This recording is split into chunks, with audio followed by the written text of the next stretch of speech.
And we're live. Today's daily reading is on the sixth sense, the door to the temple of wisdom, the 13th step to riches. All individuals have become what they are because of their dominating thoughts and desires. The 13th step to riches.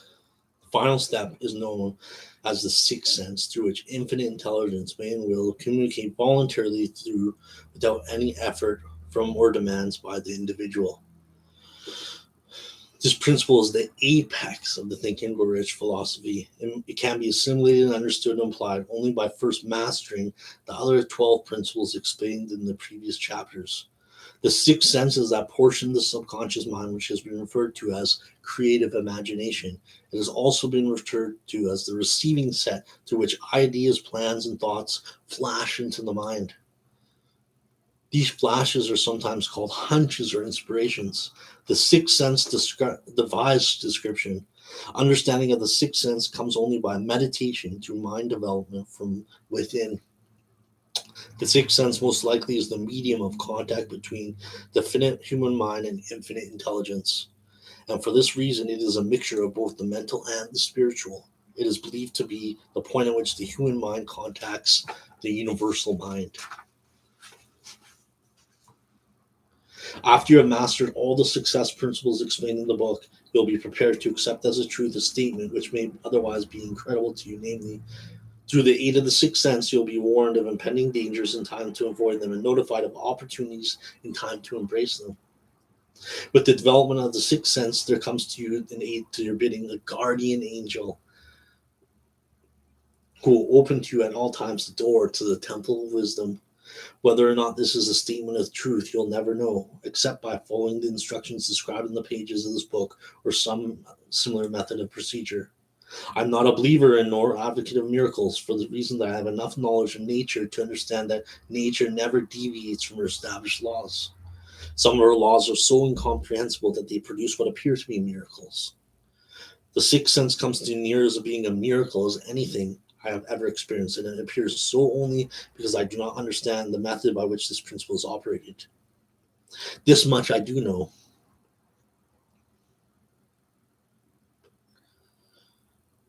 There is a power, a first cause, and intelligence which permits every atom of matter embraces every unit energy perceptible to the human mind, and this infinite intelligence converts acorns into oak trees, causes water to flow downhill in response to the law of gravity, follows night with day and winter with summer, each maintaining its proper place and relationship to the other. This intelligence may, through the principles of the Think and Grow Rich philosophy, be induced to aid in transmitting desires into the concrete or material form.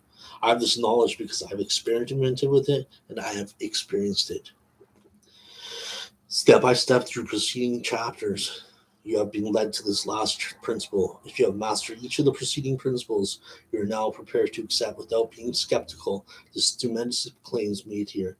If you have not mastered other principles, you must do so before you may determine definitely whether or not the claims made in this chapter are fact or fiction. While I was passing through the age of hero worship, I find myself trying to imitate those whom I most admired. Moreover, I discovered that the element of faith with which I endeavored to imitate my idols gave me great capacity to do so quite successfully.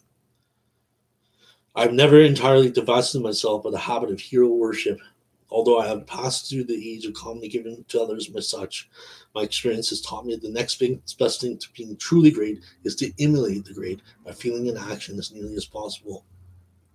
Long before I had ever written a line for publication or endeavored to deliver a speech in public, I followed the habit of reshaping my own character by trying to imitate the nine individuals whose lives and life works have been most impressive to me. These nine these nine were Ralph Waldo Emerson, Thomas Paine, Thomas A. Edison, Charles Darwin, Abraham Lincoln, Luther Burbank, Napoleon Bonaparte, Henry Ford, and Andrew Carnegie. Every night over a long period of years, I held an imaginary council meeting with this group, whom I called my invisible counselors. The procedure was this: just before going to sleep at night, I would shut my eyes and see in my imagination this group of men seated with me around me at my council table. Here I had not only an opportunity to sit among them, but I became actually the group by serving as the chairman. I had a definite purpose in indulging my imagination through these highly meetings. My purpose was to rebuild my own character so it would represent a composite of the characters of my imaginary counselors. Realizing as I did early in life that I had to overcome the handicap of being born into an environment of ignorance and superstition, I deliberately assigned myself the task of voluntary rebirth through the methods described here, building character through auto suggestion.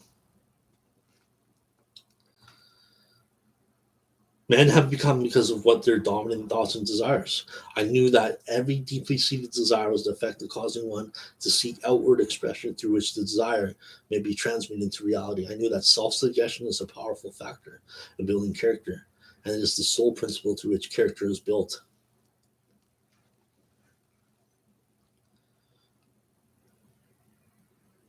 Each of these 9 men developed individual characteristics.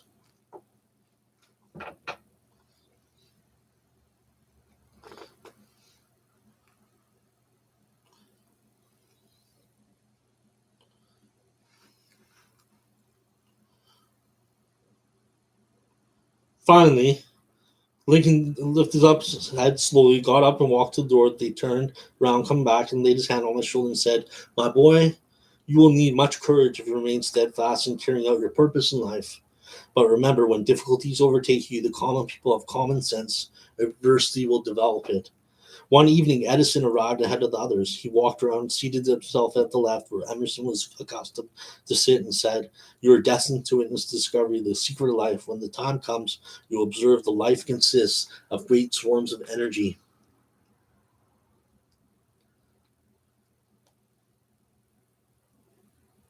These units are eternal and they never die. Your own thoughts and desires serve as the magnet which attracts units of life from the great ocean of life out there. Only the friendly units are attracted, the ones which harmonize with the nature of desires."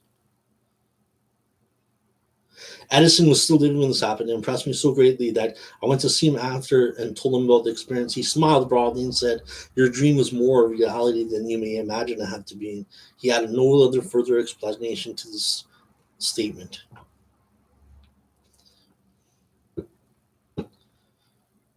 These meetings became so realistic that I became fearful of their consequences and discontinued them for several months. Their experiences were so uncanny, and I was afraid if I continued them, I would lose sight of the fact that these meetings were purely experiences of my own imagination. Some 6 months after I discontinued the practice, I was awakened one night, or thought I was, when I saw Lincoln standing at my bedside. He said, "The world will soon need your services. It is about to undergo a period of chaos which will cause men and women to lose faith and become panic stricken. Go ahead with your work and complete your philosophy.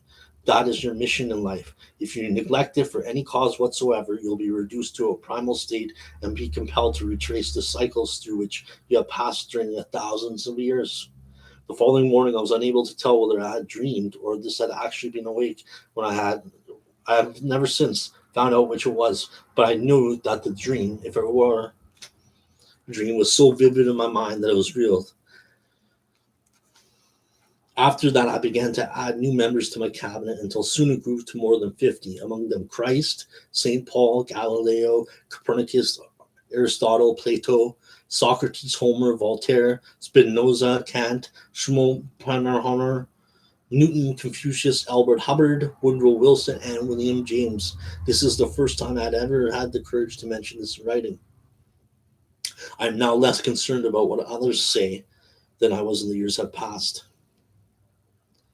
Lest I be misunderstood, I wish here to state most emphatically that I still regard my cabinet meetings as being purely imaginary, but I feel entitled to suggest that while the members of my cabinet may be purely fictional and the meetings exist only in my own imagination, they have led me into glorious paths of adventure, rekindled an appreciation of true greatness, encouraged creative endeavor, and emboldened the expression of honest thought.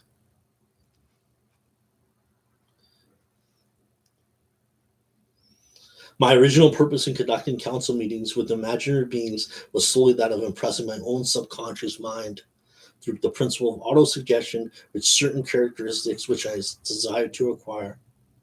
Henry Ford undoubtedly understood and made practical use of the sixth sense.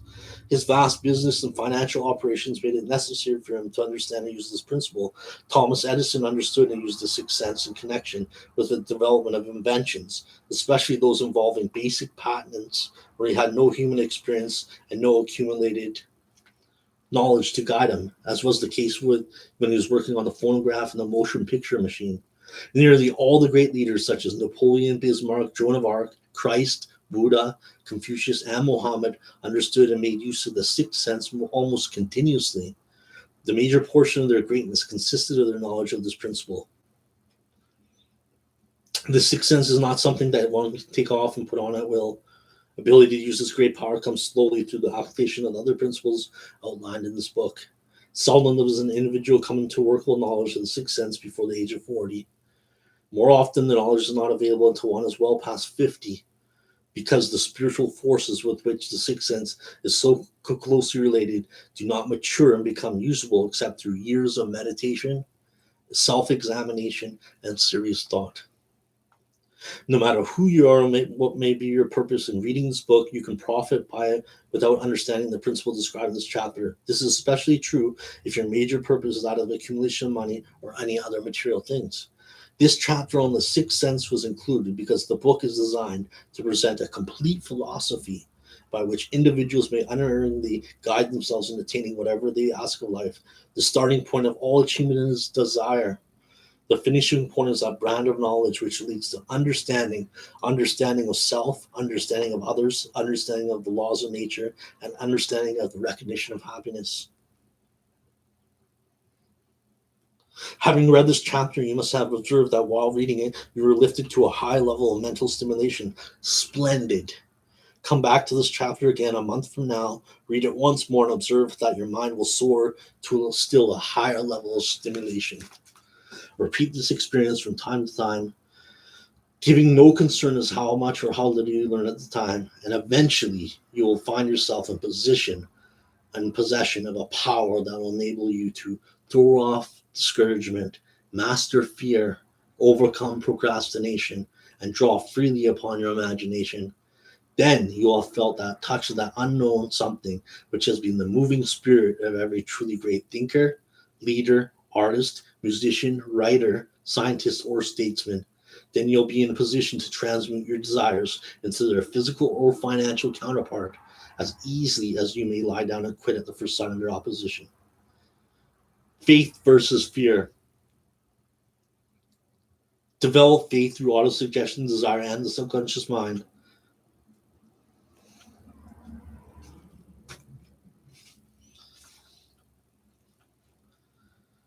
Without doubt, the most common weakness of all human beings is the habit of leaving their minds open to the negative influence of other people.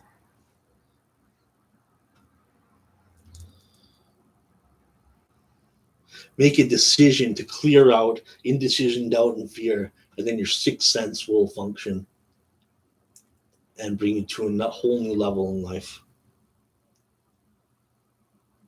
Before you can put any portion of the thinking or philosophy into successful use, your mind must be prepared to receive it.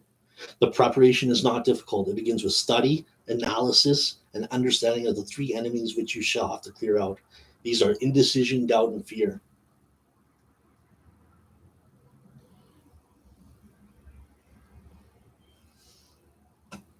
And that concludes the chapter on the sixth sense, the door to the temple of wisdom, the 13th step, riches. Peace. Namaste. God bless. Be inspired. Tap into that sixth sense, the door to the temple of wisdom.